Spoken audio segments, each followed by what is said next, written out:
Right. We want to start. We want to get it kicked off. I guess it is the top of the hour. So, welcome everybody. I will go to the right screen and make sure that we've got all the stuff running. Let's just make sure. Yep. There we go.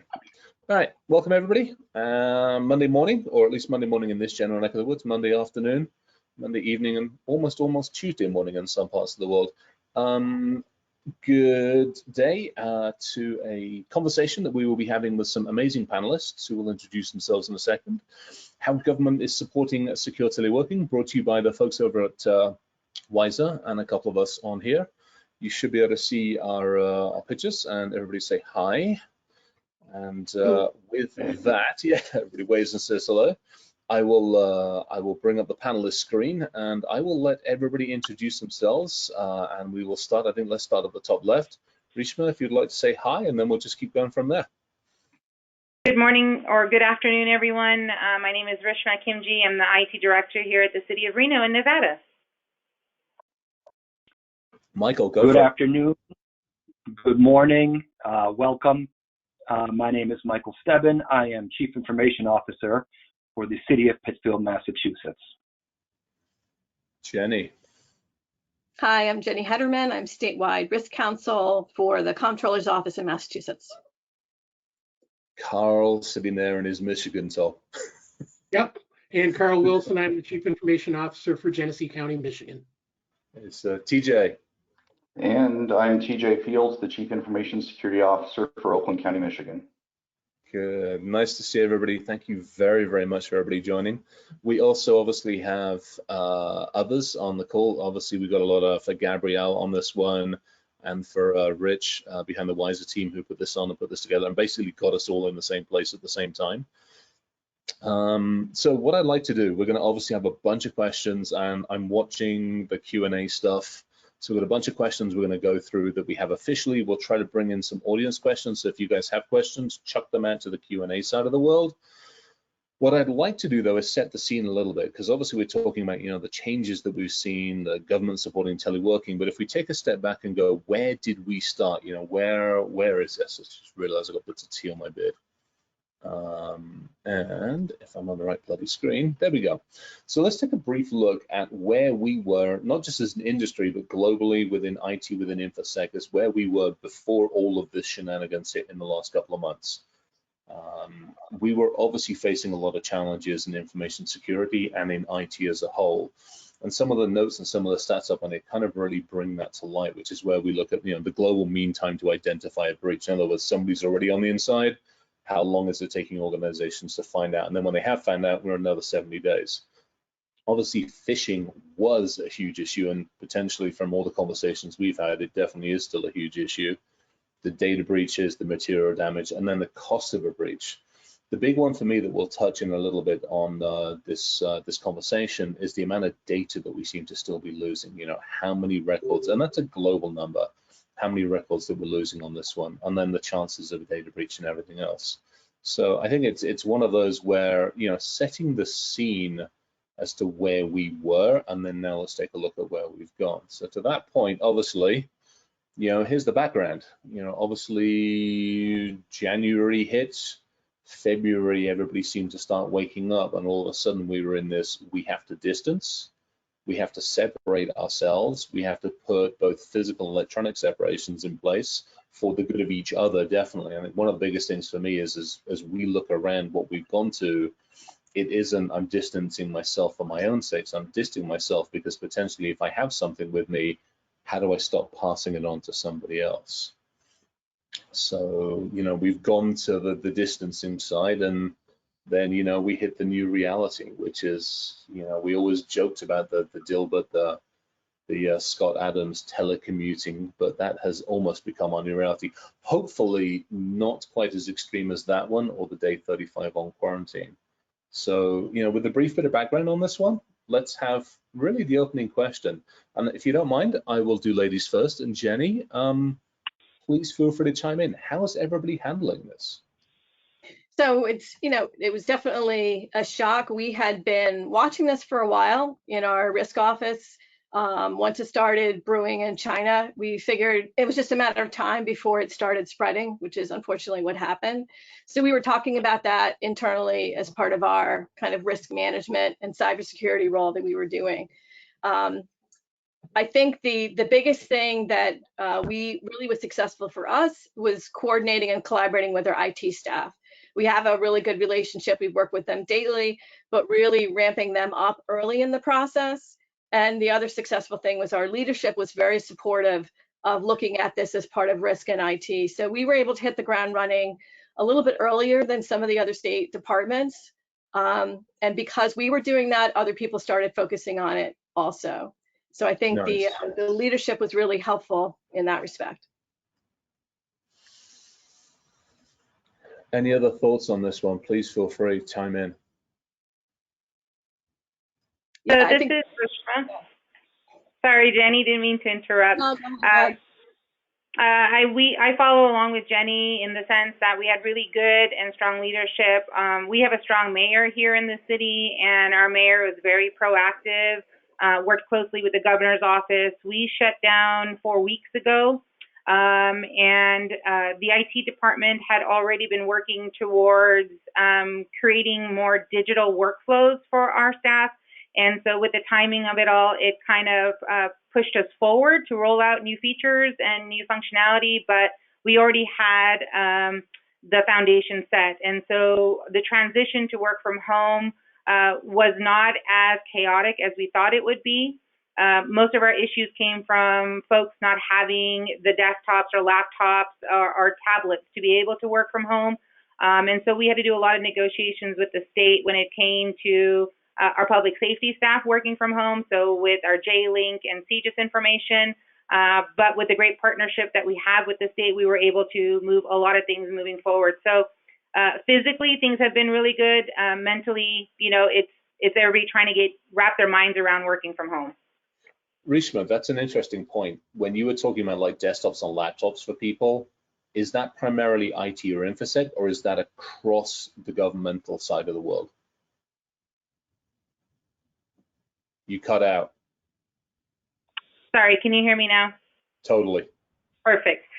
So it is across our entire city staff.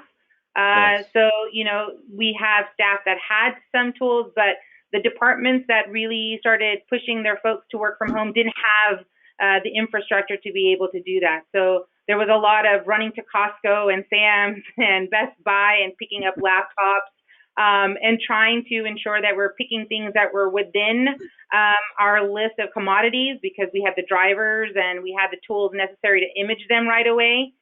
But you know, that was the struggle, was finding things that would work within our platform. I think that was our hardest part of it all, was getting the infrastructure. So you guys are responsible for kidnapping all the computers, all the bloody mice that we can't find in the stores. I still want to find out who the heck's stolen all the toilet paper. That's really all I care about at the moment. Yeah, not us on the toilet paper, but probably us on the mouses. Good to know. Good to know. Carl, any thoughts on that one as well to add on to that? How are your crew handling it? Yeah, no, we actually had to make a lot of short-term changes and bring in temporary solutions. We have a longer-term plan. For those who don't know, I'm fairly new with the county. Been there about 9 months. We're going through a lot of technological change. And in our plan, we had a fully fledged VPN. We're putting in 365 for collaboration. Unfortunately, those are only in pilot mode. So while my technical team is able to do that, we had to put in other temporary solutions to support collaboration for all of our business units. And so we have about 100 of our users who are working remotely through different tools we've implemented to give them the remote connectivity and some collaboration between themselves. We'll hit this one a little bit, because I'm interested in how everybody's done their decision making, because again, we're all distributed. We've had to make some really rapid decisions, and how everybody's processed that decision making. So I don't want to lose that one. I want to hit that one in a second. TJ, you're up, and then I'll hit Michael. I'll hit you as well. Yeah, I think I'm somewhere in between Rishma and Carl. So Oakland County by policy is a work from work environment. So we had no work from home, although we did have exceptions. So we did have the technology, but we went from an environment where, say, some single digit percentage of people were working from home to the point where, at least for what I have visibility to, we've got about 90% of IT working from home. And most of our initial ramp up for that was technology and license based.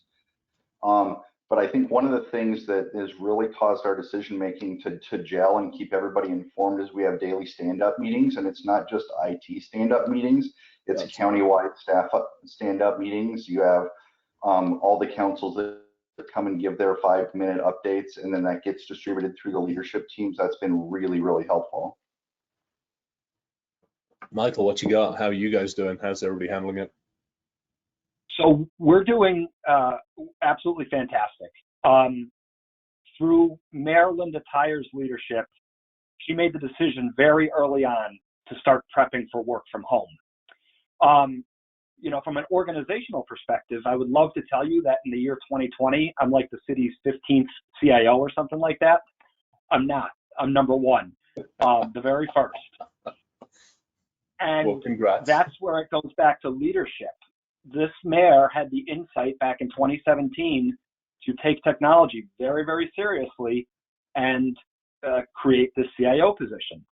So for us, we had kind of a long runway because our service delivery model had security built in from day one and work from home built in from day one. So my team, who are rock stars, we were totally ready for this. And we didn't think that this per se would be the first trial run of a full work from home, but we've had zero capacity issues, zero licensing issues. It's just been absolutely fabulous.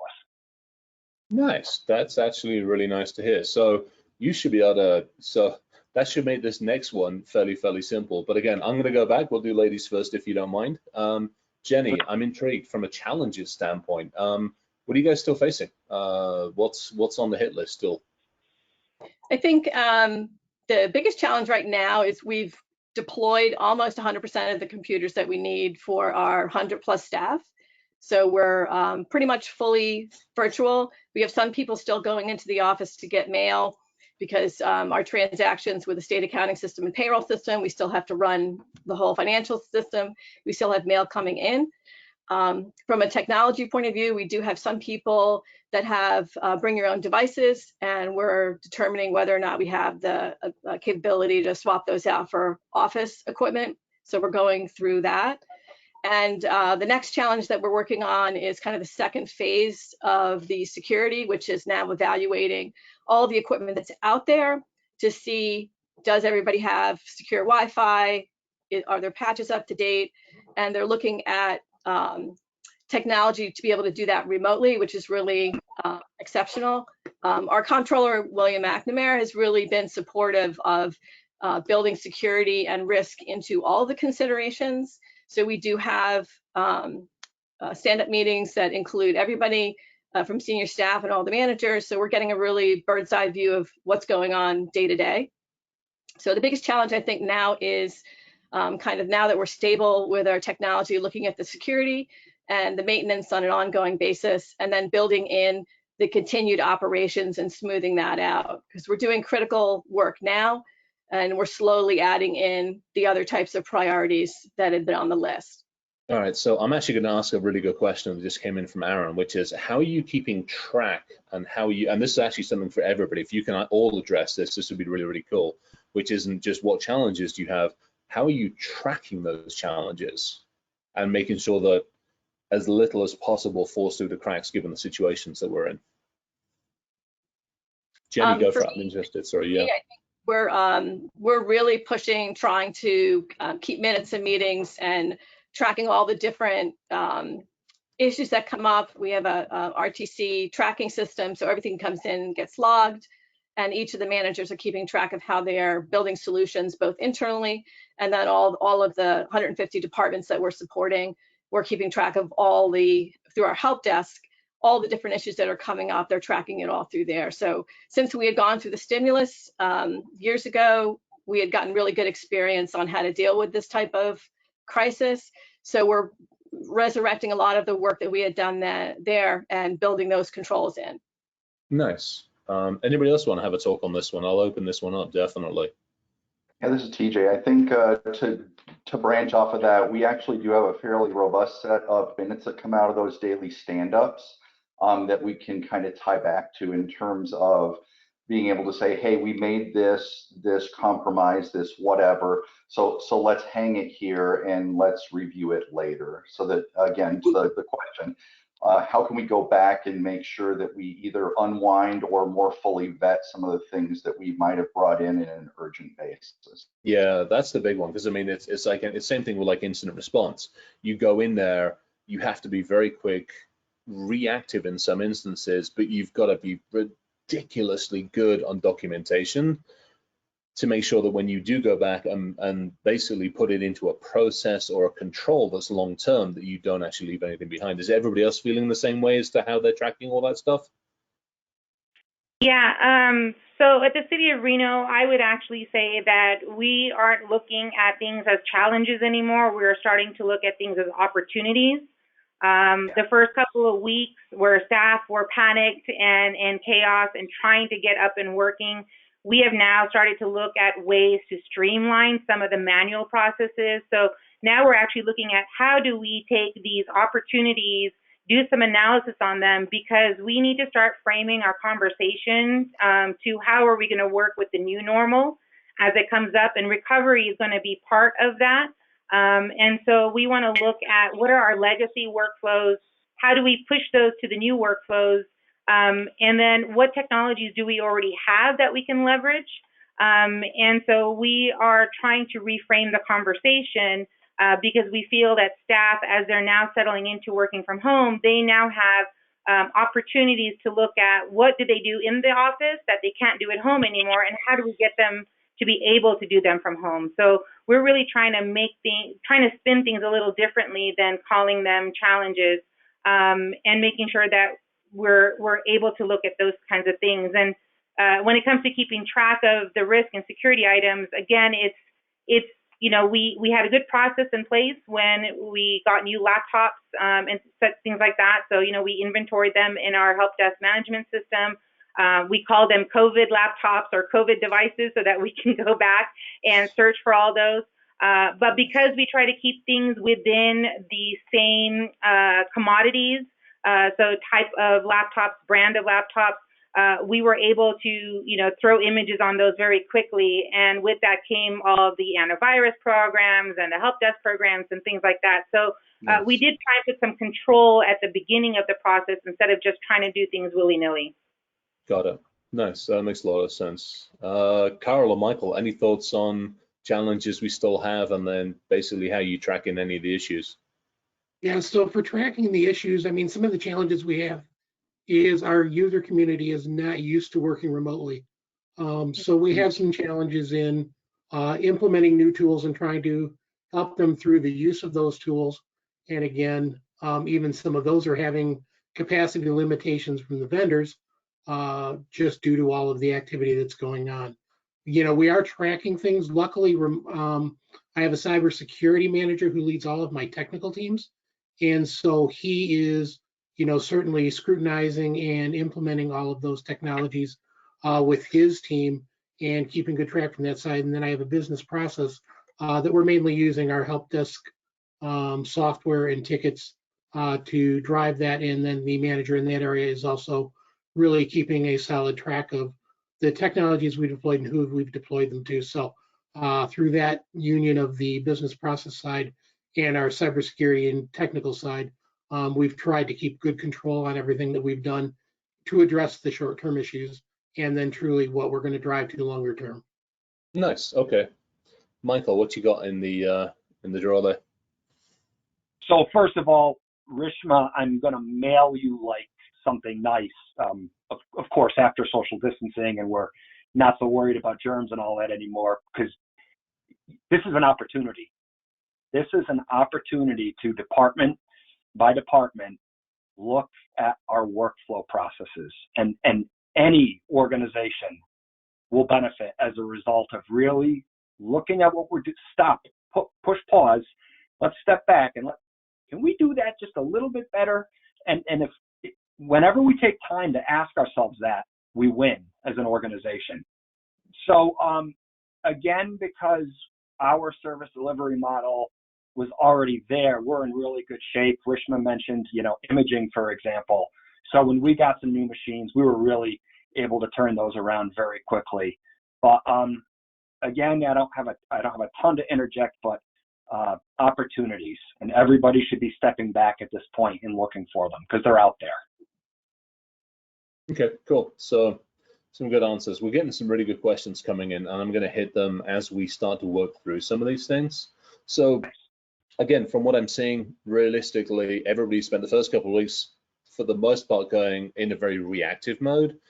A lot of folks have now gone into a much more proactive mode. Look, we understand the new reality. We understand what it is. It is an opportunity to grow, and then let's go on from there, which is actually really nice to hear. So with that being said, let's bring in the obvious one, which is not everything can be fixed. There's actually some interesting questions coming in that I think we'll deal with some of this as we go through, which is, again, my question to all of you is, how are you prioritizing? And to me, I would ask, how are you prioritizing what has to get looked at and how it gets looked at, but also prioritizing risk? How are you measuring risk? How are you ensuring the integrity of the data and the people, and then the risk itself, and then dealing with it? So that brings in like shadow IT and all sorts of other things. So I'm really interested in this. We'll kind of reverse it a bit. Carl, if you wouldn't mind going first, and then we'll open it up for everybody else. No, honestly, that's a great question. And for us, prioritization starts with the essential services right now our county is delivering. So law enforcement always is a priority, our emergency operations center, and our community outreach, which is called G-Card, which is really responsible for the commodity food delivery to our seniors, Meals on Wheels, and a number of other of our community outreach programs. So those organizations have got a priority within everything that we're doing right now because they truly are on the front lines and delivering the most critical services during this period.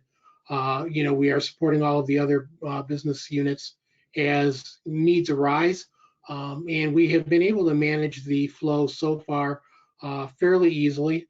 It hasn't been, the best of times, but it certainly hasn't been the worst of times. And so we're continuing to just prioritize the daily work. We put our projects mainly on hold for right now while we work through the events that are unfolding, and we'll go back to more business as normal once we get a little further down the road. So if I'm reading that right, then you're prioritizing it less based on risk models and everything else, and more based on what's critical that needs to stay working, what the essential services are, and ensuring the functionality of those, and then going, okay, now we've got those in place, then we'll deal with the rest of it. Right, and like I say, I do have a cybersecurity manager who leads my technical team, so any of the solutions that we are putting out for the business does get us it does get checked for risk. We do an evaluation on everything we're putting out. And we are really only deploying things that we are truly comfortable with, and we're helping to work with the business units to meet their needs with tools that we have at our disposal and that we are comfortable with. Nice, that's awesome. Jenny, any thoughts on that one? I think that, my recommendation out to everybody, which has been really successful in our office, is to build risk into all of your considerations, because really operational disruption is going to prevent you from completing your essential services, and really understanding what the risks are that could disrupt operations, is really helping our internal decision making and our prioritization. We have to run payroll every 2 weeks. We have to get people paid. We have to keep the accounting system up. So these are, essential to 152 agencies. So understanding how risks feed in, things like cybersecurity and security of data, keeping everything operationalized, that's really a key. And I think it's helped us make better decisions because we're thinking about it now and not coming back afterwards when it kind of gets dropped off. So that would be kind of a big recommendation that I think is successful for everybody. Nice, thanks. TJ, what you got? Yeah, so very similar to Carl, we're keep making sure that we prioritize all of our urgent and important services. One kind of spin I'd like to put on that is we have not put all projects on hold, but we are very much tracking how much effort is being taken towards all the COVID-19 things and trying to make the best decisions in terms of the opportunity cost to say, hey, there's a certain number of man months or man years or whatever it winds up being that we could have done something else, but we're actually doing something much more high priority COVID-19. So what pieces of work that are equivalent to that, number of man months need to hit the floor, and trying to make conscious decisions as a leadership team to say what needs to hit the floor, what can hit the floor, what can't hit the floor as a result of this shuffling of resources. Got it. Makes sense. Rishi, will you hit this one at all? Yeah, so one of the things that we're doing a little differently here at the city is, our business model in general to our communities is based on transparency. And so one of the things that we're trying to look at is community safety, right? Not just physical, but also the mental aspect and ensuring that they get the essential services. And so with the transparency, one of the things that our mayor and our city council and our city manager have done really well is to comfort the city, our communities by relaying issues with our budget, right? Because we know that our taxes are going to be very low coming in the next couple of quarters as businesses are closed, as lodging is shut down. Reno is a gambling city. Our mayor's been really good at diversifying our portfolio, however, over the past few years, but it's still a gambling city. The majority of business comes from that. So as we're trying to pair our community safety efforts, we're also saying here is what the budget impacts of that are. And so it's not just a technology kind of directive, but it's holistic and it's inclusive of everyone and the services that we can provide. And so what IT is left having to do is to ensure that we can at least make sure that the technology components that are outreached in terms of physical and mental and service related, we are trying to ensure that those services are still there. So our priority is ensuring that we have stability. We are not doing very many new projects anymore because we want to make sure that during this time there is stability in the services that we're already providing. And then, looking at the new workflows and leveraging what we have is allowing us to kind of move forward with doing the whole transparent kind of services to our communities. Got it. Okay, makes sense. Michael, what you got? Thoughts on this one? Do me a favor on this one. Let's keep it on track. Let's keep it succinct on this and logic on this one. Give me some technical thoughts. Give me some technical thoughts on risk and how you're measuring it, and then give me some technical thoughts on how you guys are actually hitting the issues and the challenges. Yeah. So something from a strategic standpoint, because IT takes business requirements and comes up with technical solutions. So our department heads were instructed to step back, engage IT, and say, hey, these are my critical people. These are my critical business processes.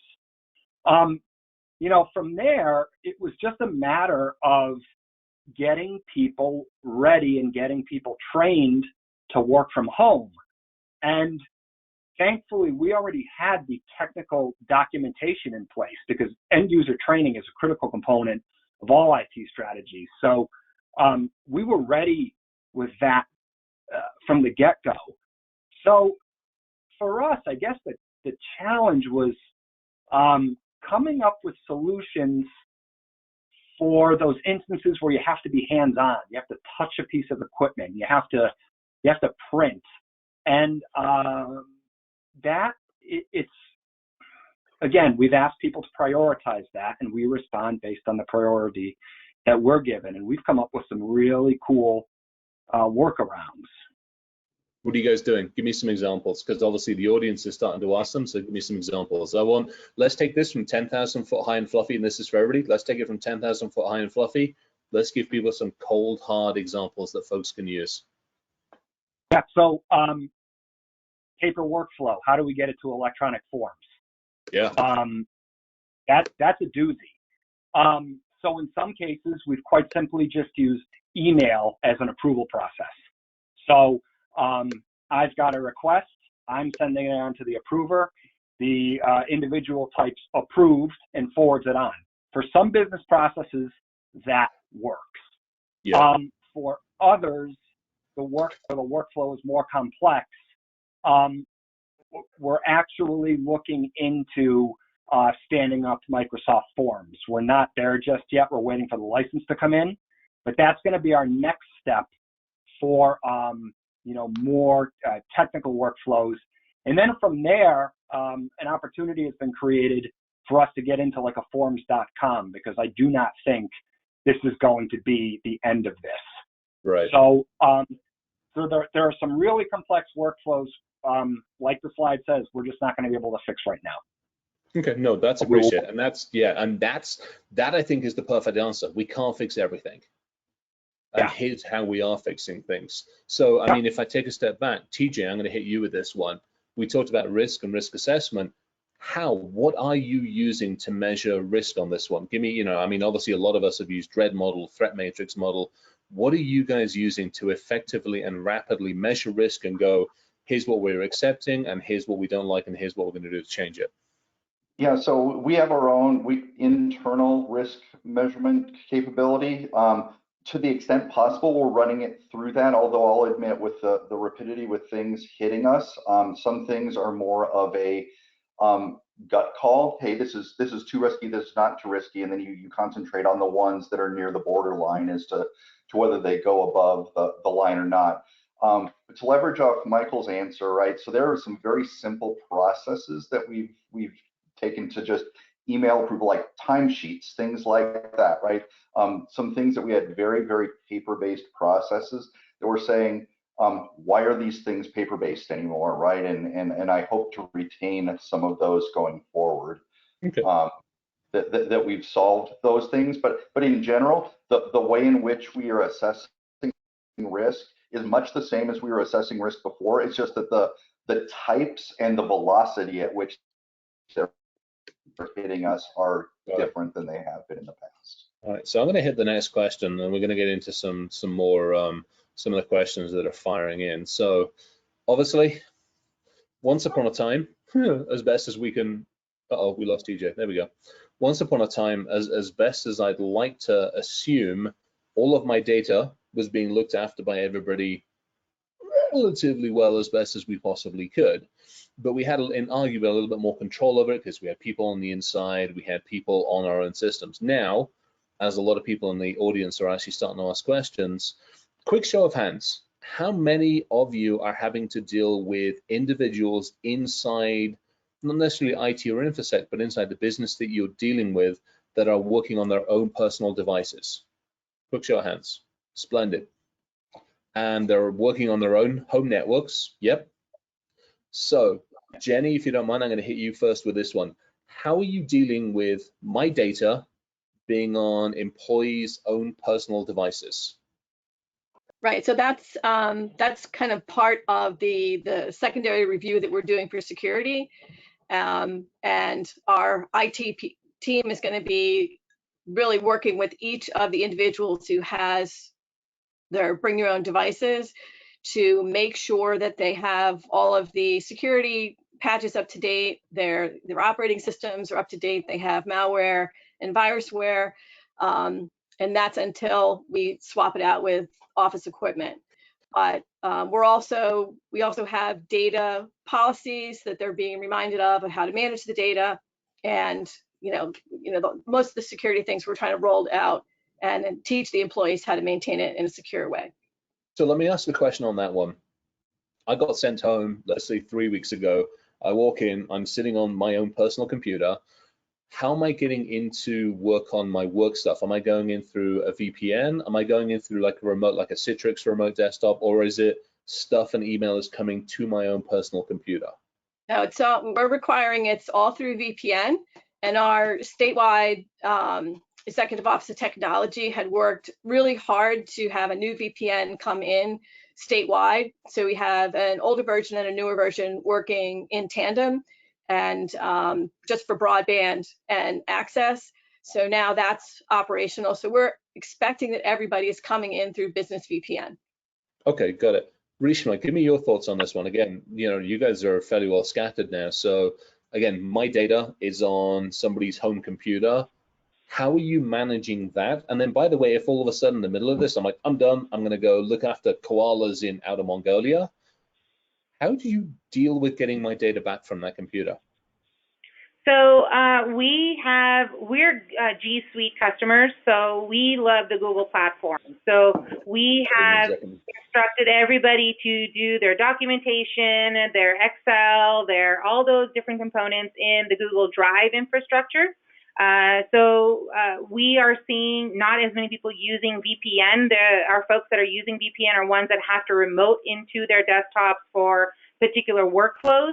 But the general workforce, that's through email and through document sharing, it's all done through the Google platform.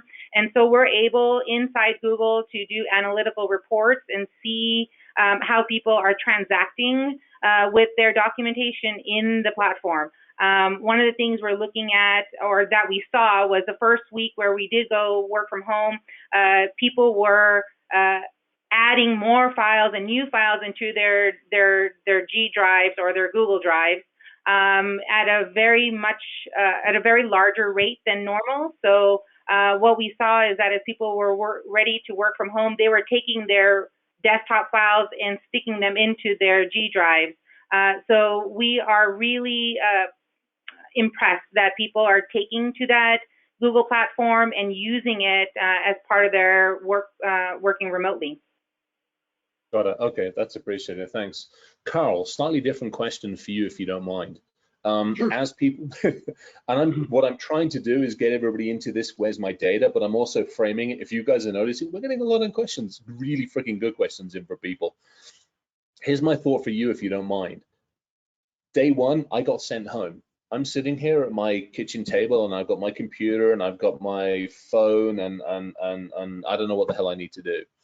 How have you been helping to educate people on, like, hey, here is how to use a VPN, here's how to use wireless, here's what we want to see, here's how we got to see it. How well have you managed to communicate that, and how well has it been received?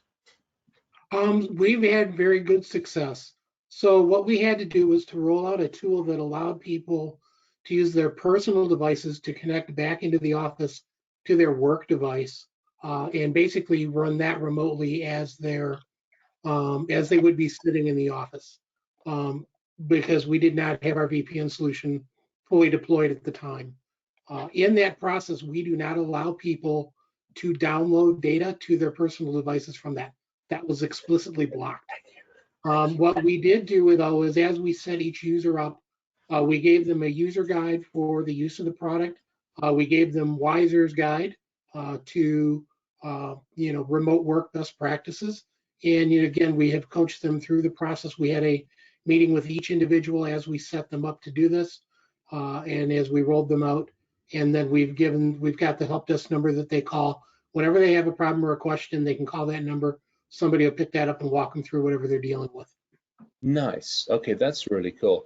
I mean, it sounds, correct me if I'm wrong, or each one of you, it does sound, because a lot of the questions I've got from people like, well, how do you handle shadow IT and how do you handle this? It really does sound like everybody's taken what they had in the office environment and has done a really good job of dispersing a lot of that to the home environment. The education, the communication, the collaboration, the discussing, the Google Suite, the email and everything else. It really does sound like that's been very effective. And yes, correct me if I'm wrong, I think there's more onus on the end user themselves to not go down to Best Buy and buy a blasted USB drive and plug it onto the internet, no different than they would do in the office anyway. So things like shadow IT and everything else are always going to be an issue. But I think, again, you guys, it sounds like you've done an amazing job of just re-educating everybody in the same way you would have done in the office, putting a little bit more onus on them, but also saying, look, you're adults, we're all in this together, we all know what we should do. Let's just do the best we can from an education, policies, and control standpoint, but we just got to do a little bit faster. I mean, is that a fair comment? Yeah. I think that's pretty reasonable that we're leveraging existing communication channels, existing training, existing technology, existing everything, because for one reason, we don't have the time to stand up a bunch of these things. And the other one is these are known communication channels, these are known training, these are familiar to the end user, so that when that user who hasn't gone to work from home before, they know the number to our help desk, they know the number to our, or they know the URL to our employee portal, and very prominently in our employee portal, need help to work from home. You know, here's the how to do it guide, here's the how to do it securely guide, et cetera, et cetera. So it's employees kind of knowing where to go and who to turn to if they have help. But your point for personal accountability is a very good one. I think the world in general, regardless of whether you happen to be sitting in a Starbucks, in your office, or anywhere, a lot of the accountability does come down to the end user, especially in the cloud-enabled world that we live in. I mean, in the end, we can all say, look, technically we put all these policies on our VPN, so you can't even log into VPN if you don't have these certain criteria on your personal laptop or your personal desktop. I think as we are becoming more aggressive towards cybersecurity with our policies and procedures, we all have that foundational support already built in. It's that personal accountability, as has been mentioned, that's really the biggest part of all this. And so long as we have continued to, or let me take that back. So long as we had already been doing a lot of that foundational practicing with our users, that's kind of being moved into this work from home environment as well. So, at the city, we did a lot of phishing tests, right? So we sent out emails, masked them, made people very, concerned about the stuff that was coming into their inbox. And so a lot of them are taking the training that they had and they're now applying it from home. So we're trying to, provide our users with the help desk numbers and try and keep things as standard as we can so that they can also feel as though they can work from home because they already have that training while working in the office, right? So we're trying to keep that consistency in place. Technically, we could do everything we can to make sure our data is secure, but it's always going to be that one user, right? And it's trying to get that one user trained. Thank you. Nail on the head. Perfect and appreciated. I'll also be joining Michael in sending you a thank you, by the way, for that one. All right. So, so Chris. Yeah. So if I may, yeah. On the techie side, the city of Pittsfield is using a combination of cloud solutions and remote application server technology. Okay. The reason for that is that throughout the years, we've found that VPN is the potential to be very cumbersome and very difficult to troubleshoot. You've got that business traveler and they went and stayed at a motel, for example, and they blocked VPN traffic. So, there goes their productivity down the tubes. So we also have bandwidth constraints out here in the Berkshires. And as you know, VPN really needs that low latency connection for the end user to have a great experience. So we're using Parallels Remote Application Server, SharePoint, Exchange Online, and as far as logging and things of that nature, we've got the FortiGate with the FortiCloud log upload. We're keeping a really close eye on that. And of course, you've got your basic event logging on your Windows servers. I mean, you should be logging authentication attempts and account lockouts and things of that nature to begin with. And along those lines, we have an account lockout policy that if there's a brute forcing attempt that will in fact lock that Windows account, we can look for patterns like that. That makes sense. Yeah. Actually, that does bring up an interesting question. Obviously, again, distributed, scattered workforce. There were, at least on the office computers, I'm assuming there were tools and technologies that monitored that system that then reported back up to a centralized log monitoring system and everything else. Is all that still effective? Are you guys seeing many challenges in that, or is it all still kind of working as it should do? Jenny? Working fine. Yeah, sorry, go for it. Good, okay. Carl, TJ, Yeah, Jenny, no. anybody? So what we are seeing is, of course, we all have our layered security approach that we've applied, all having different tools and reporting. During this time, we are paying a lot more attention to those reports, each day, really checking our logging, watching our alerts as they come in. But we have not really seen a noticeable uptick in anything adversely happening due to moving the workforce remotely to date. So, that could be good for the next 5 minutes, but that's where we're at right now. Right, exactly. And I'm assuming everybody's in a similar boat on that one. All right, awesome, and appreciate it. All right, so I gotta hit this one. We had the question: what happens with people that don't have home computers, or don't have computers, or don't have internet? Carrier pigeons, Post, FedEx, go into the office once a month or whatever. Who knows? Carrier pigeons. Yeah, frustrating. Cross-training. Cross-training. Yeah.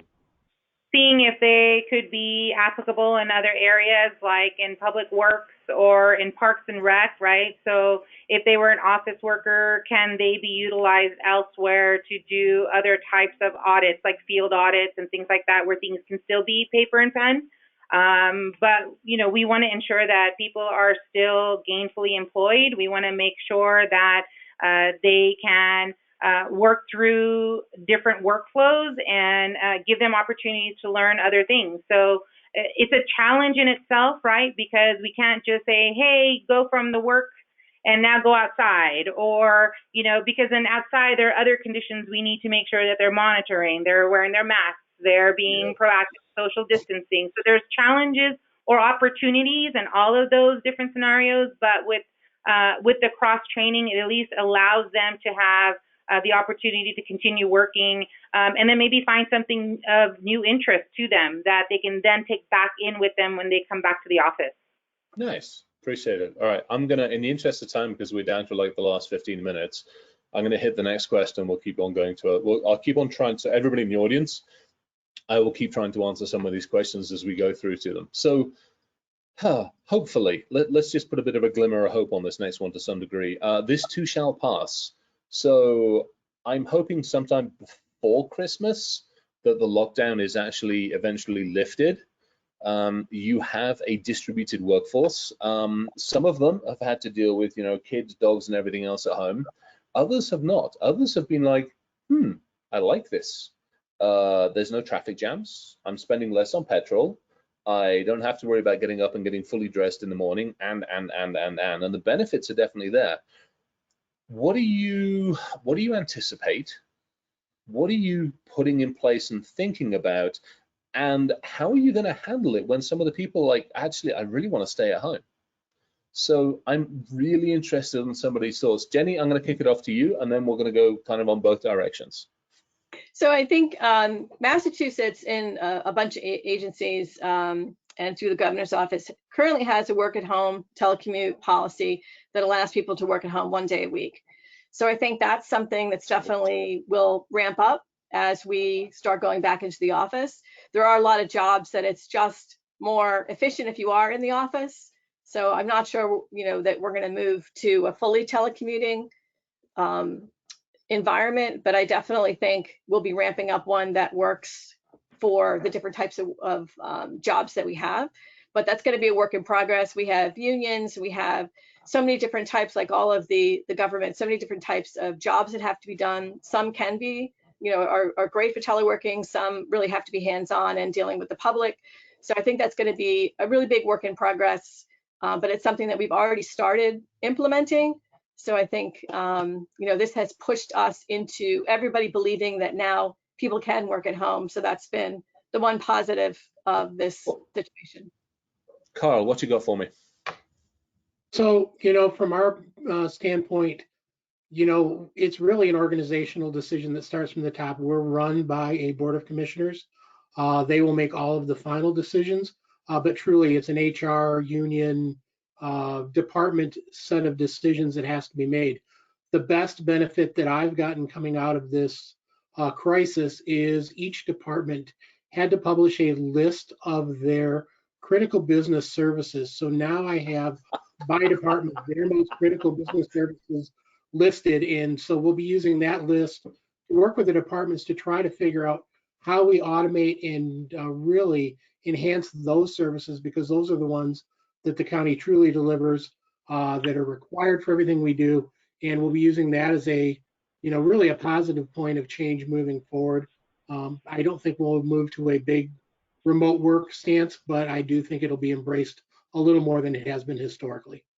Nice, interesting. Rishma, I'd be interested in your thoughts on this one. What are you guys up to? Yeah, so, we keep talking about what this new normal is going to look like. And like Jenny said, there's some things that can be done on site, some things that can be done work from home. So what is that going to look like? Are we going to have where 1 week staff comes in, 1 week they work from home? I'm not sure what that's going to look like. Some of the other things we're looking at as we try to restructure what the new normal is going to be is how are we going to manage performance and expectations, right? So what kind of new performance tools and management tools are we going to be able to put in to gauge that? What about the other opportunities of work from home that are going to be different, such as collaborative efforts face-to-face, right? Some people really thrive on the face-to-face engagement. Some people don't. And so those that don't, or those that do, what are the mental and like the mental health conditions that are going to go with that? So how do we find that balance between work from home and work from office? And a lot of that's really going to come through how we're going to start managing our expectations and performance. And I think it's from that level of data we're going to be able to see what the new metrics will look like when it comes to remote working. So it's still up in the air for us. We are a work from work policy type of city. I think a lot of people are finding that they're thriving working from home, but is it because they know that this is a temporary measure and not a long-term measure? And when it does become long-term, how does that change their outlook? All right, that's actually a really nice one, and actually appreciate it. Thank you. We'll hit Michael, then we'll hit TJ very, very briefly on this one. Then we'll go on to a couple of the other ones, if that's all right, because I want to talk about mental health and I want to talk about some of the tools and tech stuff. So go for it. Quick one on either of you guys, if you don't mind. Yeah, so something that I'm going to interject is that, hey, as we know, as government employees, our pay is typically not on the same level as private sector. So for me, I think giving the people work from home as a benefit could potentially offset that disparity between public and private sector compensation. However, as it's been pointed out, it does go back to unions, and it does go back to the overall organizational culture. But this creates an opportunity potentially. TJ, what you got for us? Yeah, I guess I'll close with there's all sorts of information out there on how to be a good employee in a situation like this. Isolate yourself in a room, minimize distractions, etc. There seems to be less information out there on how to manage a remote team, and I think balancing those as time goes on. I hope we don't go back to a single-digit work from home in Oakland County. I don't think we're going to be 90%, but I think the more that we can teach managers how to effectively manage workforces that might be at home, then we could at least become a work from wherever you want kind of workforce. Yeah, no, that's actually appreciated. I'm going to wrap this particular piece up saying, look, there's probably 20 questions up here which are like, hey, give me a VPN solution. Tell me what Google solution I should use. How are you stopping people from dropping PII onto a personal computer or work computer? How are we doing this? I think some of that can be addressed, and some of that, let's face it, there is a ton of information out there on the internet on how that can be done and can be effectively done. But a lot of the onus is being put back on the person, especially at this moment in time. Would that be a fairly true statement for some of these things? And we have to educate the individuals. Does that make a lot of sense? All right. So speaking of the individuals, let's talk about mental health for a couple of minutes. We're running up on time, just a heads up. Let's talk about mental health for a couple of minutes.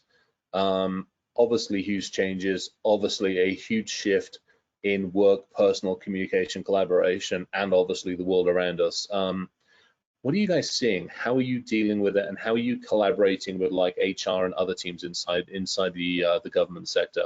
I'm going to throw this one open for maybe 2 or 3 answers, and let's go from there. So I'll take so the we've first. instituted. Sorry, DJ, go for it. No, I was going to say I was going to make my answer very, very small. How do I manage my own team? I've actually, number one, I've increased the kind of, in the office, you call it a drive-by, right? But in general, just to stay open in communication. And we actually have a once a month virtual lunch. You've heard a lot about, virtual wine and virtual beer and whatever. We don't do that, but we do have once a month, once a week, we have a virtual lunch with the team. And the only rule is you don't talk about work. Nice. And it's gotten really, really positive feedback from the team. They find it kind of gets a really team mentality and kind of, hey, this is as normal as we can be in this scenario. It's really helped. Go for it. And I'll Rishma, piggyback on that. Yeah, I'll piggyback on that. We do Fun Fridays. So we ask staff to give ideas on things that we can do through Hangouts because we're the Google shop. So we use Hangouts. And so we do, we've done scavenger hunts, picture scavenger hunts. We've done, pick threes out of, these pictures, pick your 3 favorite foods that you could live on for the rest of your life. We've done, all kinds of different things that way, right? And so everybody looks forward to Fridays now because we're going to engage more on through chat and through video chat. One of the things that I want us to all be aware of is video conferencing fatigue, right? That is something that is coming up.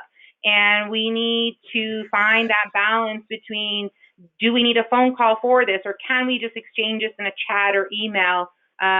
Zoom is the new Kleenex of video conferencing, right? I mean, it doesn't matter what platform you're using, it's all Zoom. And we need to start looking at fatigue because that weighs really heavily on people's mental state.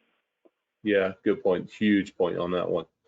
All right. Any other thoughts on this? So here's a question, and this is something we've done. I mean, as you notice, it's the mental health hackers thing is up on here. We just check in. It's just like, hey, how's it going? Whether it's on this platform or Slack or LinkedIn, you just check in with everybody. It's for those of us that came out of the military, it's the buddy system. And I think I'm assuming we're all kind of practicing the same kind of thing, just like checking in on people and making sure everybody's doing okay. And if they're not, how can I help? What's going on? What do you need? That'd be a fair statement? Yes. Yeah. All right, Yeah, cool. And that's not just, sorry, go on. Yeah, go for it, Jenny. Tag teaming, what's worked really well in our office, if we've buddied people up with different units, so they're meeting new people in a different way, and that's been extremely effective. But the communication has really been with empathy and patience, and that's, those 2 things, and respect, really making that the keystone of our communications, and that's been really helpful. Yeah, that's appreciated. Thank you. Sorry, somebody just noticed I was wearing a hoodie. Bless them. All right, so we're going to run through this in the last 2 minutes, and then I do want to hit one of the resource slides because there's some amazing stuff on there as well. So I think we've touched on a lot of this, and I'll just run through it. We've obviously touched on training. We're obviously here because the crew at Wisner have said, hey, let's get everybody together. And again, huge thank you for you guys being here. Like, seriously, huge thank you. Training is a big one. It's a huge one. Whether you're using this platform, whether you're just trying to keep people updated, educated, and communicated. We've talked about policies, procedures, and controls, and how they've had to shift a little bit, how they've had to modify a little bit, but how you guys are standing like you're still doing an amazing job of putting those in as possible. We've talked about people and the process, and then maybe the technology, and then some retrospective, introspective thoughts. What I'd love to hear from you very, very briefly is, as you guys move through the career and as we come out of the end of this, how are you going to take the lessons we have learned and maybe apply them in the future? So, Carl, you've been sitting there nice and quiet for a minute. I'm throwing this one to you for a second. Yeah, so, like I say, we're trying to take the importance of the business priorities, and that'll help drive a lot of our IT investments in the future. So that'll be one thing. We're definitely going to take the readiness factor or the lack of readiness factor from this event and use that to continue to drive our plan forward. Most of the items as far as collaboration and remote work we had in our plan. Unfortunately, we didn't have them completed prior to this. We are probably only months away from getting those completed. So I'm looking forward to driving that through and then really continuing to work with and helping to educate our business units on the continual use of safe computing practices, how to do remote effectively, how to do collaboration using the different tools that are available effectively. And so that's going to be our focus coming out of this, is just to really take the lessons learned of where were we not prepared, where were we better prepared, and try to drive that into our portfolio going forward. Nice, appreciate it. Anybody else want to tackle that one? I'm up for any discussions on this one. Just really quick, Chris. Yeah. In the aftermath of this, this is not the time and go and beat up a department because they were, way behind on their business processes. This is the time to be gentle people. Say, hey, back during COVID-19, there were some struggles here, there were some struggles there. How can we help you? How can we help you? So just be kind and gentle people as we're working through this. And that's what I've got. You mean I have to put the taser away for the minute? Or set it on stun. Damn it. All right, I'll play nice.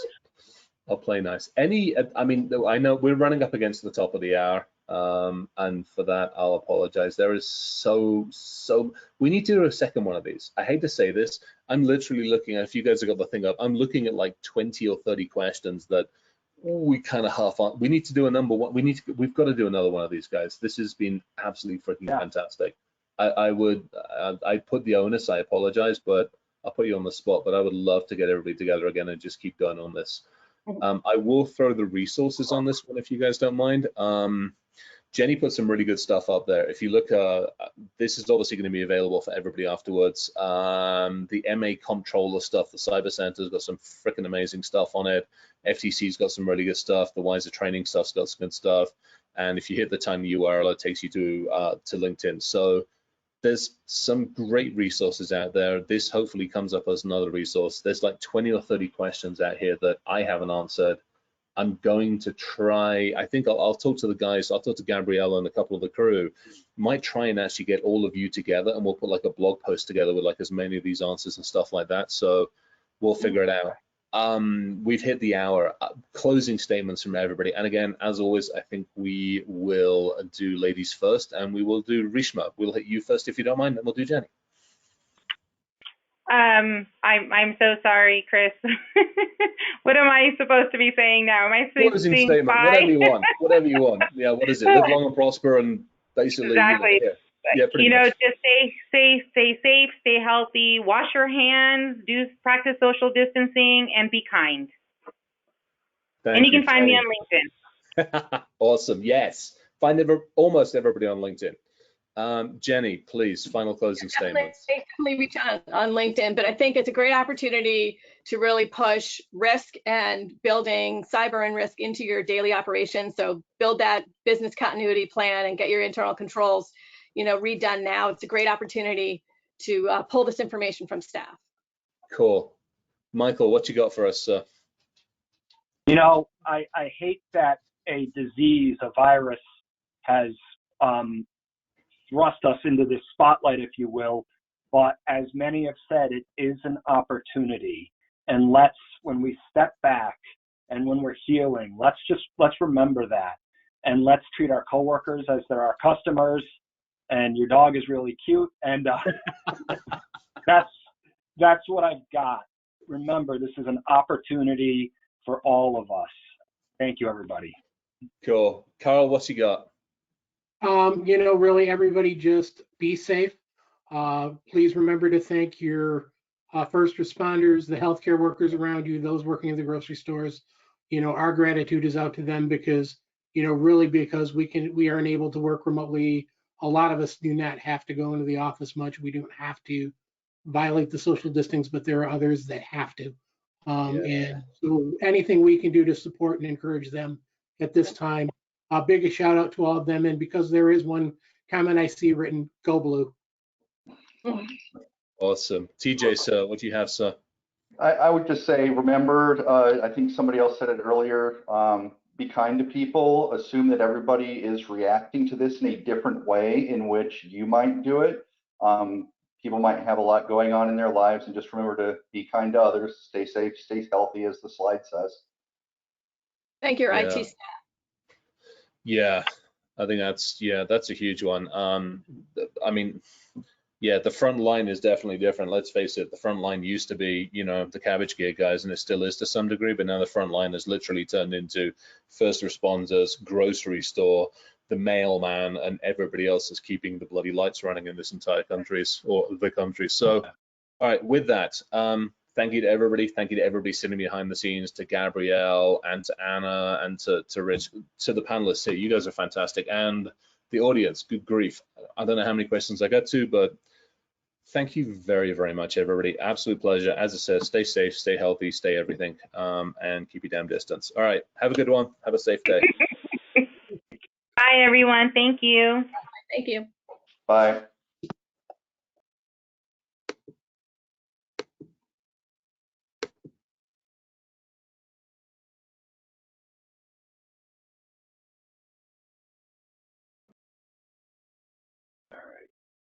I don't know how you stop this thing. Call Gabrielle. Hey, thanks for everything, Chris. That was really awesome. Totally. This was fun. I have no clue if this thing's still running. I have no clue if people are still. Oh, there we go. Hang on. Show, start, stop, change, settings, recording.